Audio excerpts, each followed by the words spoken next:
What is this autophagy that everybody's talking about? This cellular cleanup process? A Nobel Prize was given away for this. And if you look on the internet, if you read anything about fasting and about wellness and about health, everybody's talking about autophagy. So what is autophagy and exactly how do you enhance it? How do you make it better? That's what we're going to be talking about here on the channel tonight in this episode. Hey, if you're new to me, I'm Dr. Dwain Woode. That's Wood with an E. The E stands for endocrinology. Here on the channel, I educate, I empower, and I encourage you to take charge of your health, your life, avoid complications, and go to the next level. And in this year, y'all, new year, new you.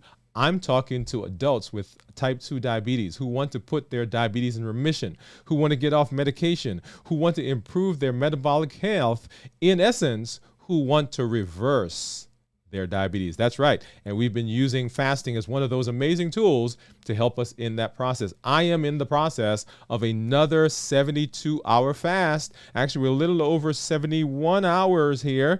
At 6 o'clock is going to be 72. But I'm on a little early to come on and talk to you about one of these amazing processes, autophagy. So glad that you're here. If you're new as well, go ahead and put new in the comments because I'd love to give you a hand clap and some music so that we can welcome you to the neighborhood. And as we do, y'all, over the course of the show, we're going to be talking about what my blood sugars are doing. We'll take a look at my graphs. I've got my meters over here that we'll take a look at to see where I am as we go through the evening. I do see one of our community members out there, Jennifer. Hey, Jennifer. Jennifer said, watching live updates of the tornadoes in our area, and you popped up. We are through the worst. Oh my goodness, Jennifer, make sure you are staying safe. Yes, definitely. Tornadoes, not something to play with. Yeah, so make sure that you're staying safe. But glad that we are able to pass some time with you. And hopefully that you're doing well. We'll keep you and your family and all those around you in our thoughts and prayers. All right. I do see some folks over on Instagram as well. Welcome to all of you who are out there hanging out with us. And so as we do, let's go ahead and I'm going to talk about how I'm feeling. Remember, I always do a check-in to let you know how I'm feeling physically, emotionally, or physically, mentally, emotionally.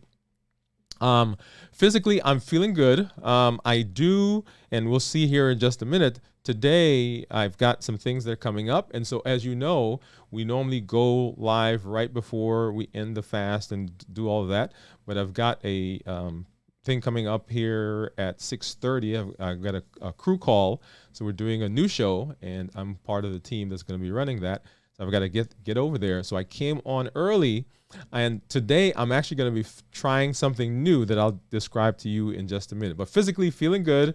You know, as stressful things happen, I think one of the things that you will notice is as you're fasting, when there are stressful events, or events that cause a little bit of more adrenaline, I think you begin feeling the fasting a little bit more. And if you remember, one of the things I say is when you are fasting, make sure you're not scheduling a lot of stressful events. You're not in major issues that are going on in your life, right? Because that can throw your physical body into a different state. Not that the fasting is causing it, but it enhances some of those other feelings that you may feel. Like right now, I think I'm feeling a little bit that my blood sugar is low, right? Which should not necessarily happen, but we'll take a look at that in just a minute. Mentally, I'm clear, not feeling foggy, not feeling blurry in my thought, not feeling sluggish. And then emotionally, once again, this goes back to the event that's coming up here in just a little while. That I'm excited. Do you know that excitement and anxiety feel actually the same? And so I'm excited for this new project that we're going to be working on. So, all right. Well, so that's how I'm feeling. That's my check-in there. Let's take a look at the numbers. And this is what my glucose, this is my Libre, is saying that my blood sugar is right now. And if I hop over to my Dexcom, which is right here. So my Dexcom is saying 63, which is similar to what you're seeing there on the Libre, right? So both of those, remember, sometimes those are off, and it looks like right now they are pretty much synced with each other, one saying 61, the other saying 63. And then if I hop over to my glucose meters, as you guys know, we have 2 meters that we normally use. I've got my keto mojo meter, which is here, and then my contour. And I do that because I want you to see the differences between them. And then, of course, the contour, in addition to glucose, will also give us the ketones, which we're interested in. And we'll talk here in just a minute about ketones. So, let's go ahead and put the strip in. And we're going to do the glucose strip both in the ketone or the keto mojo and the contour. And then let's get my lancet out, and let's use this finger, and let's get a little poke there, and then we get some blood, just a drop of blood. Get on that one, another drop of blood here. And we'll see what those. So, okay, so Keto Mojo says 53, and then my contour says 60. Okay, so contour closer to what the Dexcom and the Libre are saying. And then let's go ahead and get the glucose strip out and get the ketone strip in. And we're going to get that started. But as I do, I always tease you guys, right? So I'm not going to show you exactly what it is right now. We're going to do some other discussion, and then we'll come back to that. So let's go ahead and get that going, and then we'll pop back over here. Awesome. All right. So if you are out there, go ahead and put in what you think my ketones are going to be, right? So we're little over 71 hours now in terms of fasting, and let me know what you think the ketones are going to be. In the meantime, let's hop over and let's take a listen to our conversation. So how to boost autophagy? How to boost autophagy? Well, first of all, what is autophagy? All right, so autophagy is this process. It's a self-degradative process that is essential for balancing sources of energy at critical times in development and in response to nutrient stress. What does that mean? That means that at times when your body does not have a lot of nutrition, right? It doesn't have ready source of energy. The body will switch over to autophagy, and autophagy is the process of going out and scavenging throughout the system to find unused, discarded parts of itself, and then recycling those to use for energy. It's kind of like these movies. I love sci-fi movies, right? And so, of course, there's always a movie where there's been some kind of catastrophe, right? So there's been a war, and there are just a few people left on the planet, or some weird thing like that, right? And so what happens is the people who are left, they go out and they begin scavenging. They begin finding whatever resources are available to them, so they can use that for survival. And that's essentially what the body does during the process of autophagy. When there is nutritional deficiency, in other words, when we don't have ready sources of energy, okay, the body will go out and it will try to find unused parts of itself, and it will basically recycle those to use for energy, right? So that's that process. And it's crucial for removing debris, promoting cellular self-renewal, and it helps to prevent diseases like cancer. Autophagy was actually, the person who discovered autophagy was actually given a Nobel Prize. I think that was back in 2021 or thereabouts. Okay, so that's how important and how significant the process has been in terms of autophagy. Okay, so autophagy, that process that goes out, finds those broken, damaged cells, and it reclaims those. It basically recycles them to create new parts of itself, okay, and to enhance the things that are going on. So what is the fasting connection with autophagy? The fasting connection with autophagy. And the fasting connection is this, that when you're fasting, your energy levels in terms of carbohydrates decreases, right? So remember we talked about deficiency in energy. So when we are fasting, the energy goes down, the carbohydrates go down, the insulin level goes down. And when this happens, it triggers autophagy. And this is usually around 16-ish hours, Okay. As the blood sugars are starting to drop, right, insulin is going down, and the body is saying, hey, wait a minute. There is this process that's going on. I'm having to find energy somewhere, right? We're in the process of switching from burning carbohydrates, burning sugars, and we're getting ready to burn ketones. But in that process, right, the body senses that there is decreased energy, decreased carbohydrate energy, and so it's now switching into autophagy. So that's how fasting triggers autophagy, okay? And that's the connection between the two. The science behind it is this, that there are two, we'll just call them factors, right? mTOR, right, you'll see there, and AMPK, right? AMP kinase is actually what it's called. So the mTOR actually inhibits autophagy. It stops autophagy. And when you are fasting, when the energy level is going down, the insulin level is dropping, the carbohydrates are dropping, then that process stops the mTOR. So remember, mTOR stops autophagy, but when we take the mTOR away, because now our glucose is going down and our insulin is going down, then the autophagy, the mTOR is actually turned off, and it allows autophagy to now start the process, and autophagy comes in earnest, and autophagy is in the process of going through, right? So that's the science behind it. And then the AMPK, or AMP kinase, is another regulator, right, in that process. So because the energy level is going down, because carbohydrates are dropping, because insulin is going down, the mTOR is turned off. And in the process of turning that off, it allows autophagy to begin moving and autophagy to begin working. And like I said, that happens probably about 16 to 18-ish hours. And then, of course, at 24 hours, when our body's glycogen levels are gone, then we will see that autophagy is in full swing, right? Autophagy at that point is in full swing. And so that's the cellular or the scientific connection between fasting and autophagy, right? When the nutrients go down, then the mTOR is turned off. All right. And so how then can we enhance autophagy? We can enhance autophagy through what?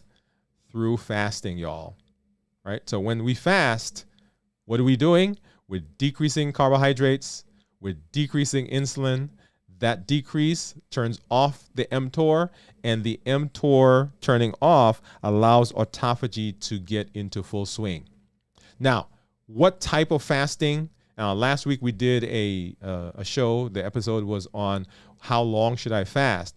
Well, if you're doing a 16-8 fasting, then you're right at the point where autophagy is turning on, right? Because the energy levels are going down, blood sugars are going down, insulin is going down, mTOR gets turned off, and of course autophagy is allowed to start.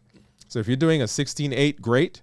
If you're doing one of the prolonged fasts, definitely, right? Because 72 hours, guess what? When I was fasting 18 hours, autophagy is on, and it's been going this entire time, right? So you want to make sure that you are doing, if you're doing fasting, that's how you turn it on, right? So longer fasts, of course, better. Some of the time restrictive fasting, if you're doing a specific time of the day, right, and you're doing that, say you fast for 8 hours at the same time every day, great. Some people do intermittent fasting where they'll roll the fasting to different hours and different times. That's fine, but that 16 hours is when the autophagy is really kind of starting to come on.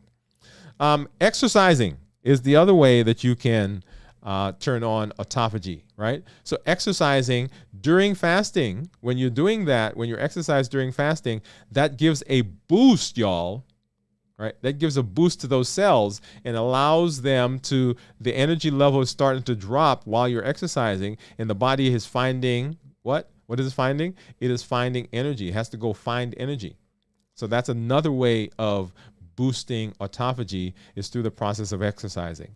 Nutritional strategies. So when we're eating, right, eating things that are high quality, nutrient dense. High quality, nutrient dense. We've talked here on the channel over the last several days about processed foods and how the processing of foods makes our body absorb calories, absorb the carbohydrates a lot more quickly. And so that causes spikes in the blood sugar. Spikes in the blood sugar causes spikes in insulin. Spikes in insulin is a sure way of blunting autophagy, right? Because we just said that causing insulin to go down is what we want when we're talking about autophagy, right? So exercising, that's another way of doing it. And then, of course, I always have to add in there, right, stress and hydration. Because when we are stressed, or I shouldn't say when we're stressed, but cortisol, right, the stress process, the stress hormones will cause autophagy to turn off. That's right. So things like poor sleep causes stress on the body. Things like worry causes stress on the body. Pain, infection, all those things will cause stress on the body, and those things will blunt the effect of autophagy. So managing stress is a sure way of improving, enhancing the autophagy in the body so that the body can begin scavenging and recycling those unused cells. And then, of course, hydration. Hydration helps to flush out the debris, right? So when the body is recycling, when it's reclaiming, it is in the process of rebuilding. And so there's debris that's formed. There are enzymes that are being used. There are things that are being broken down. And of course, the fluids, the hydration, helps to flush that all out. So how do we enhance? How do we improve? How do we jumpstart? How do we boost, y'all? How do we boost autophagy? That's the process right there. Right? Making sure we're fasting, that we're exercising, that we're eating good nutrition, or we're having good nutrition, that we are managing our stress, all the things that go along with managing stress, and making sure that we are remaining hydrated. All right. Yes. Awesome. All right. So let's hop over now and let's take a look and let's see what my monitors are saying in terms of blood sugar over the last several days. And let me log back in. As you know, when as I talk, this thing times out. And so I've got to log back in. So let me do that. While I do that, remember the things that will cause us to disrupt our fast, that will cause us to get off of our meal plan, that will cause us to eat those things that we said that we weren't going to eat. And that is given by our HEAT model.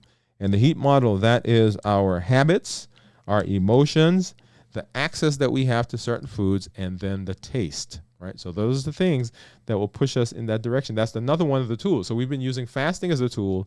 And of course, we've been using the HEAT model as another one of our tools to manage and to help reverse our diabetes. Let's take a look at our monitors. We're going to start there by hopping over and taking a look at my Dexcom. And that's my Dexcom report. As you see there on the screen, it says that my average blood sugar over the last 14 days has been 109. 109 blood sugar.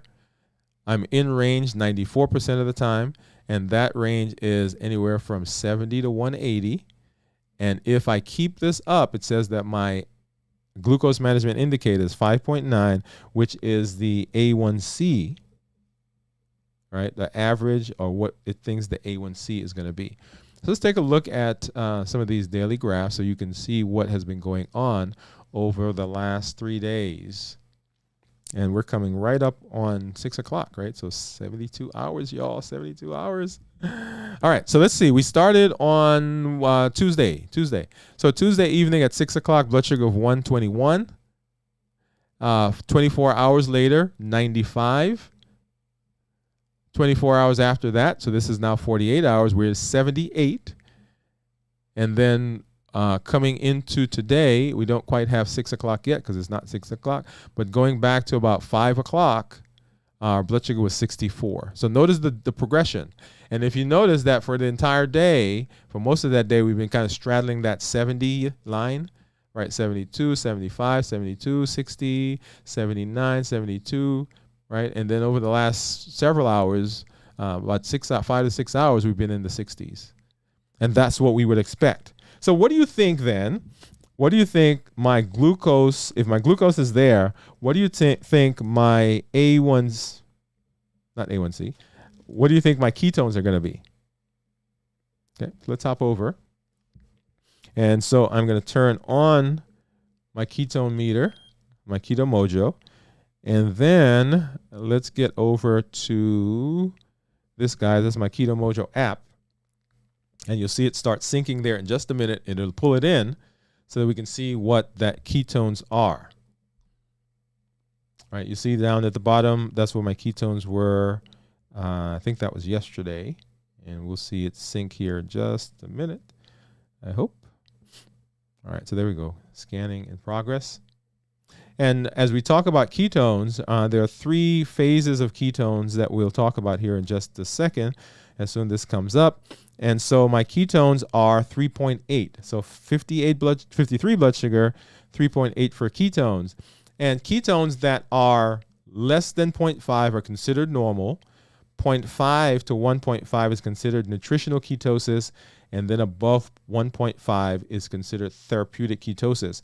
And so I want my ketones to be above or 0.5 or above, because that means that I am in ketosis. And you'll see there, let's go back to when I ended my fast last Friday. You'll see the turquoise line those are ketones, and the tan line those are blood sugars. So ketones at that time were 3.7, blood sugars down at 51. And as I started eating, see that the blood sugars are rising and the ketones are falling. And the lowest that it got, the blood sugar got to 126 and ketones were down at 0.2. And then as I started eating again, or started fasting again on Tuesday, notice blood sugars are dropping and the ketones are rising. And then at some point there, they crossed each other. And then over the course of the next day, notice that the ketones rose dramatically. So what I'm going to do, y'all, what I want to do is I actually want to try to see if I can see how long I can maintain ketosis even though I'm eating. Okay. So I have some broth here. Let's pull that over. I have some broth, which is what you know that I normally use, right, to break the fast. But let me pop over and I'll pull up this app that you guys have seen me use before called Yuka. Because what I want to do is I want to go into Yuka and I'm going to find the mixture that I used for the broth. And we're going to take a look and see if that is an appropriate thing for me to break my fast with if I'm trying to stay in ketosis. And I know I have it in here somewhere. There you go. So this is actually chicken broth and actually it's beef broth and chicken broth. But I have the chicken one here, so I'm going to show you that. So as you know, Yuka, I did a review of Yuka on the channel. So you can go into I think the playlist is called Tools to Help You Fast. And you'll see here, and it tells you different things about the food. Here, what I want to know is how much sugar is in it. So 2 grams of sugar, right? 460 milligrams of sodium, and it has 10 calories. So I am actually going to delay, right? I'm actually going to delay breaking the fast right now, because what I want to do is I'm going to get something that doesn't have any carbs. And if you guys give me just a second.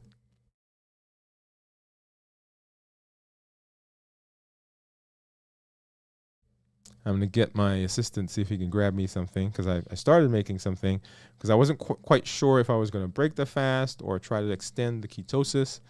But I think I'm going to do that. So I'm not going to use this because I don't want to get those 2 grams. Not that those are bad, right? Because whenever we're in ketosis, when we try to be in ketosis, we can have carbs, but we limit the amount.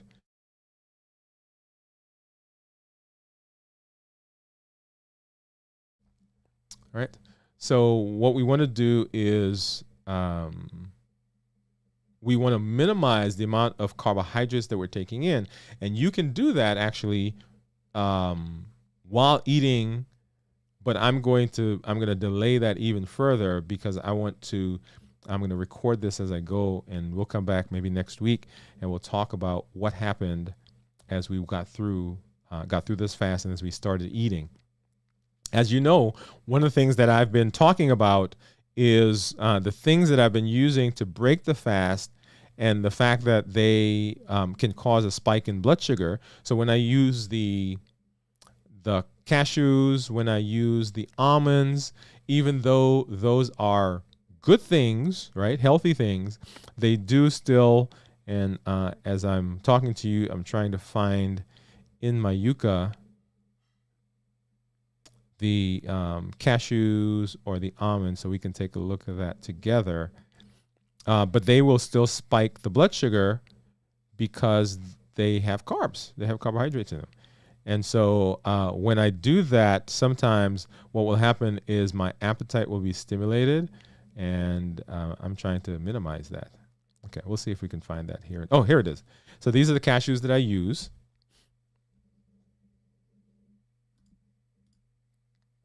Right, and so Planters nuts, and you see the 2 grams of sugar per serving. And of course, 1 serving is like 18 nuts, right? And I don't think I've ever eaten 18 nuts. I usually use 18 and then another 18 and then another 18. So, all right. So my assistant brought me some stuff to eat, and we're going to do that here. So let's go ahead and pop over. Anyway, so those are the cashews. And then I don't think I have the almonds in here. Let's take a look. I thought I had scanned them at one point, but it doesn't look like I have. But that's okay. But you guys get the idea, right? So I've used eggs. So last week I used eggs. I used cheese. I've used, what else? Of course, the bone broth. And I think that's it so far. And I've used beans, right? So the beans, once again, great, but they spike my blood sugar, and I'm trying to maintain some ketosis. Let's take a look at what my assistant brought me here. Let's see. Okay, so he brought me. So those are some beef sausage. Let's see if I can get a different view. There we go. Some beef sausage. All right, so I'm gonna go ahead and eat one of these, y'all, because I am.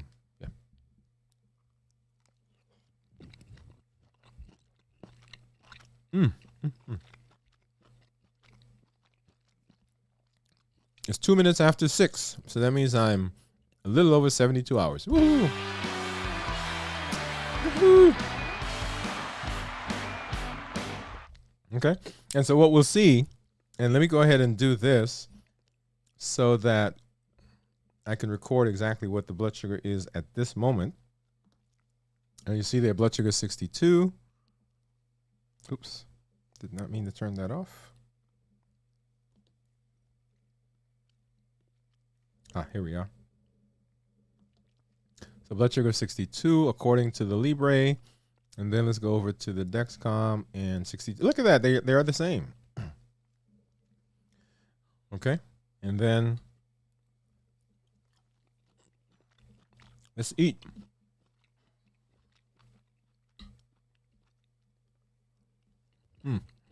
That's so good.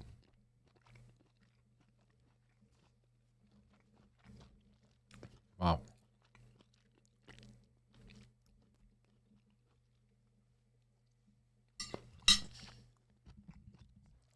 All right. So 72 hours, another 72 hours, y'all, in the books.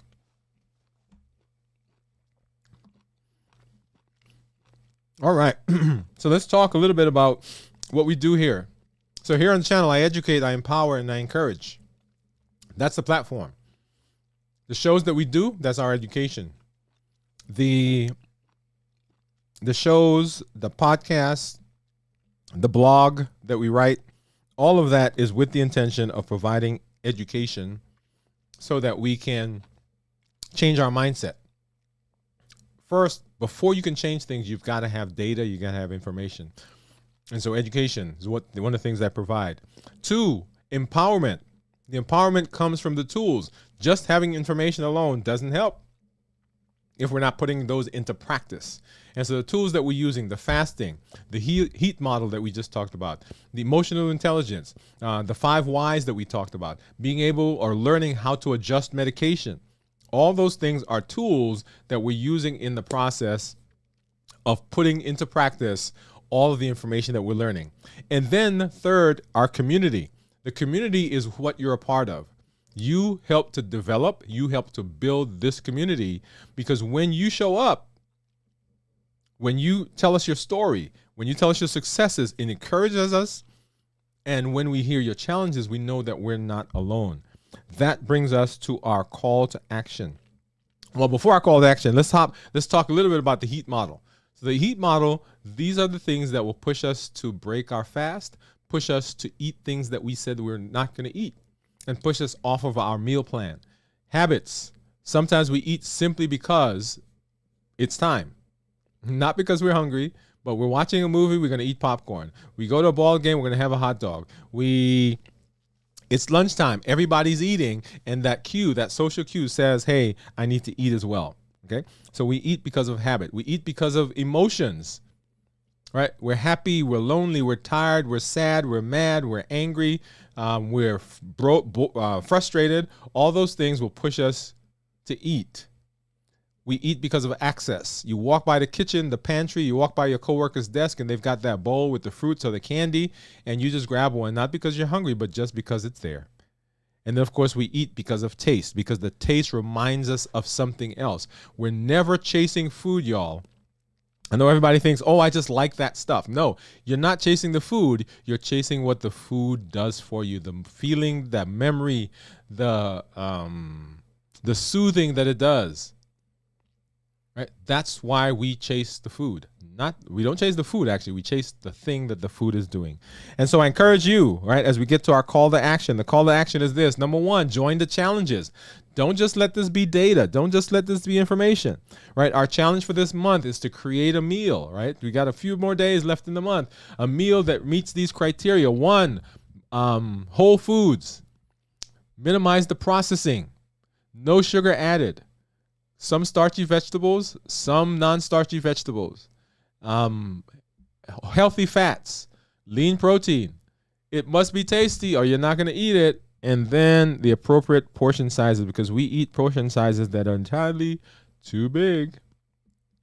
And then share your story. Come on the show. Let us know how you're doing, where you're fasting, what challenges you're having. Because when you're here, when you share your story, when you have successes, like several people have come on and said, hey, I have been able to get rid of my insulin. I've been able to get off medication. My blood pressure is better. My A1C is dropping. All of those things encourages us to hear that somebody's out there that's being successful. And when we hear the challenges, we know that we're not alone. There's nothing like thinking you're alone in a process. Not a good feeling. And then we want you to invite someone. There are over 1 billion people on the planet that live currently with diabetes or pre-diabetes, and you can be the voice to help them improve. Make sure you send the link. Make sure you say to them, hey, can we do this together? Let's watch together. Let's go find one of the playlists where we have several playlists that are on there. Putting your diabetes in or reversing your diabetes. How to fast successfully. Tools to help you fast. Right? So managing diabetes. All of those are on the channel. Make sure you get out there and share with everyone. And of course, always come back, because we love to see you in this space. Hey, y'all. Glad that I could be here with you. This is Dr. Dwain Woode as always. Thank you for joining me. Thank you for hanging out. That's Wood with an E. The E stands for endocrinology. Here on the channel, I educate, I empower, and I encourage you to take charge of your health in your life, avoid complications, and go to the next level. And in this year, y'all, new year, new you. Good night. Have a great weekend. We'll see you at our show on Monday, 7 p.m. Central. Bye-bye.